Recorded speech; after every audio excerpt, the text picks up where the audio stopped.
청춘후 가족 여러분, 안녕하세요. 가히 영상의 시대라고 해도 과언이 아닙니다. 이 청춘후도 이 시대에 부응하는 그런 컨텐츠죠.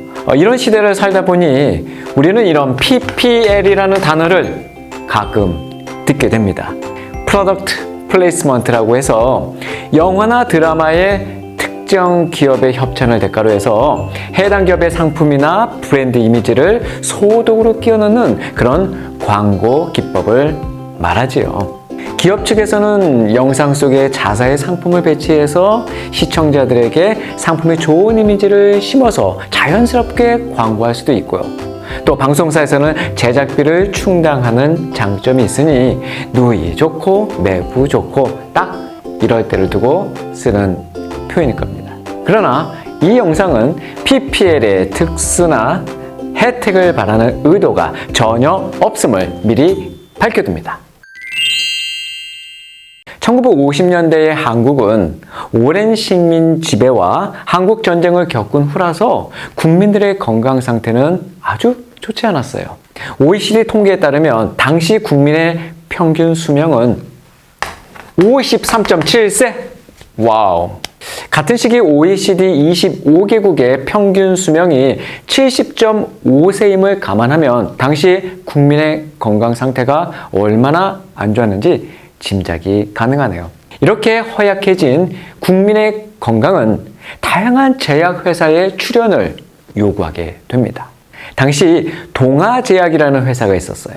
미네랄과 타우린을 주성분으로 한 국민의 간 보호와 피로 회복에 도움이 된다고 제품을 열심히 개발한 그런 회사입니다. 처음에는 알약 형태로 출시했대요.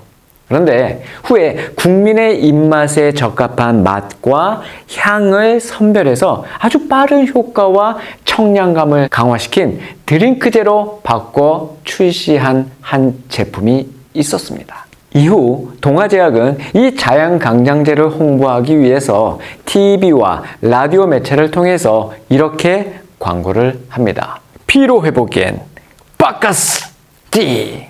이런 제품 슬로건을 전면에 내세우며 마침내 적극적인 마케팅과 혁신적인 영업 전략으로 제약 업계에서 우뚝 정상에 서게 되죠. 저는 20년 동안 국어 교사로 중고등학교에서 학생들과 소통하고 배우는 그런 행복한 시간들이 있었습니다. 학생들도 저도 함께 배우고 성장하는 아주 아름다웠던 시절이었는데요. 한 10년 정도 된 것 같아요.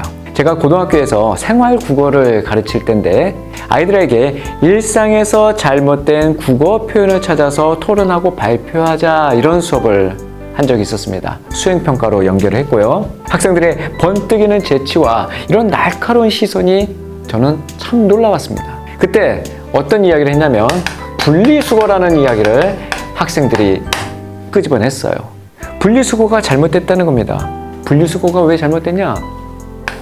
분리수거는 말 그대로 하자면 재활용품 수거장에 나가서 모든 재활용품 쓰레기 등을 분리시켜서 잘 가지고 집에 수거해서 오는 것이 분리수거예요. 잘못된 말이죠. 원래 말 그대로 하자면 분리수거가 아니라 바로 분류배출이라고 써야 하지요.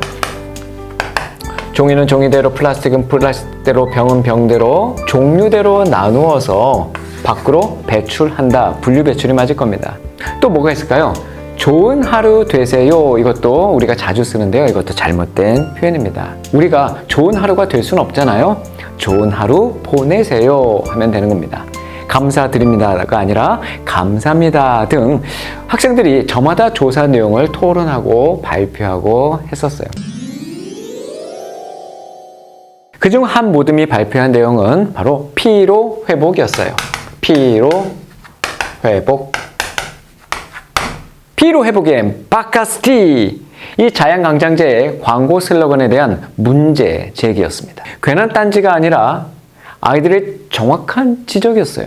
이 회복이란 말은 우리가 리커버리라고 얘기할 수 있겠죠. 한자로는 회복, 리커버리. 원래의 상태로 돌이키거나 원래의 상태를 되찾는 것을 우리는 회복이라고 합니다. 말 그대로 하자면 피로 회복은 건강한 사람이 바카스를 마시면 다시 피로한 상태로 돌아간다는 오해를 낳게 된다는 것이죠. 이 슬로건은 차라리 어떻게 쓰는 게 좋다? 원기 회복으로 쓰는 게 좋다. 피로를 굳이 쓰고 싶다면 피로 제거라고 쓰는 것이 좋겠다라는 것이죠. 학생들은 바카스 회사가 이 사실을 알기를 원했고 저는 아이들과 함께 동아제약에 편지 한 통을 써보냈습니다. 일선 학교에서 이렇게 교육활동을 한 내용을 가지고 제약회사가 어떻게 봐줄지 저는 사뭇 궁금했어요. 며칠 후 학교에 상당량의 택배 박스들이 갑자기 도착합니다. 바카스 10개 상자와 동아제약 홍보실에 편지 한 통이 거기 있었어요. 바카스를 향한 애정어린 조언에 감사하고 열심히 공부하는 학생들을 격려하고 싶다는 그 회사의 마음은 저를 감동케 했습니다.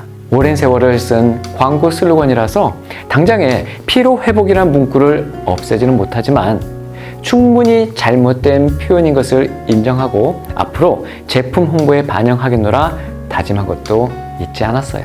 아이들은 감동했습니다. 저도 그랬고요. 수행평가로 시작한 자신들의 그 작은 행동이 세상을 움직일 수 있는 큰 울림이 될 수 있다는 가능성을 학생들이 보게 된 겁니다. 학생들이 배우고 성장하는 것을 지켜보는 것만큼 보람되는 일이 세상에 어디 있을까요? 학교는 바로 그런 곳이었습니다. 학교는 다음 세대가 인생을 알아가는 배움터이자 저의 보람된 일터였어요. 또한 제 소명이 확인되는 거룩한 곳, 바로 성소였습니다. 직업을 가지고 일을 하는 대개의 이유는 경제적 소득과 함께 자아 실현에 대한 욕구라고 할 수 있겠죠. 한마디로 행복하게 잘 살기 위함일 겁니다. 행복하기 위해서 일한다라고 외치는 많은 사람들의 이 명제는 어쩌면 우리 그리스도인들에게는 너무나 가난한 구호일 수도 있겠다는 생각이 들어요. 왜냐하면 그리스도인은 행복하기 위해서 사는 존재가 아니기 때문입니다. 그리스도인은 행복이 아니라 거룩해지기 위해서 사는 것이기 때문이에요. 내가 거룩하니 너희도 거룩할지어다. 성도는 그 이름 뜻대로 거룩해지기 위해서 사는 것입니다. 그렇다면 거룩해진다는 것은 무슨 뜻일까요? 거룩은 행위 방식이 아니라 존재 방식이에요. 거룩해진다는 것은 하나님의 소유가 되는 것이기 때문입니다. 나는 그분을 주 하나님으로 모시고 그분은 나를 친백성, 친자녀 삼아주심을 믿는 것이에요. 그리고 그분 안에 그냥 거하는 것입니다. 포도나무 가지에 그냥 붙어있는 포도송이처럼 그렇게 거하는 것이죠. 그것이 가장 거룩한 모습입니다. 거룩한 인생은 바로 예수 그리스도라는 거룩한 옷을 입는 것이고 그분에게 붙어있는 것입니다. 그 옷을 입을 때라야 우리는 가장 거룩한 곳, 바로 지성소, most holy place, 그곳에 서 있을 수 있어요.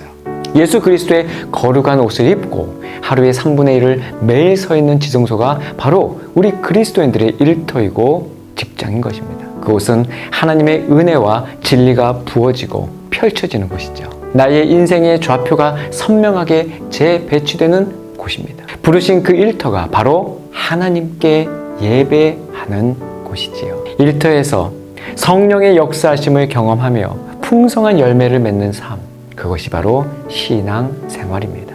일터에서 하나님 자녀의 권세를 누리고 사는 것이 우리 신앙인의 특권임을 잊지 말아야 합니다. 그러니 어떤 상황에서도 주님의 통치를 경험하며 주님의 흔적을 남겨야 하는 것이죠. 회복의 기쁨은 거저 얻을 수 없습니다. 저는 이 회복을 다르게 표현하고 싶어요. 회복은 회개하고 복음을 들어야 합니다. 그리스도의 보혈만이 치유와 회복이 가능하기 때문이죠. 우리는 예수 그리스도 그분의 그 피로 회복되는 존재입니다. 그가 빛 가운데 계신 것 같이 우리도 빛 가운데 행하면 우리가 서로 사귐이 있고 그 아들 예수의 피가 우리를 모든 죄에서 깨끗하게 하실 것이요. 그리스도의 피로 우리는 모든 죄로부터 회복됩니다. 하나님의 아들 예수의 피로 모든 악에서부터 회복됩니다. 주의 피로 우리는 회복됩니다. 그 피로 회복됩니다. 다음 시간에 만나요.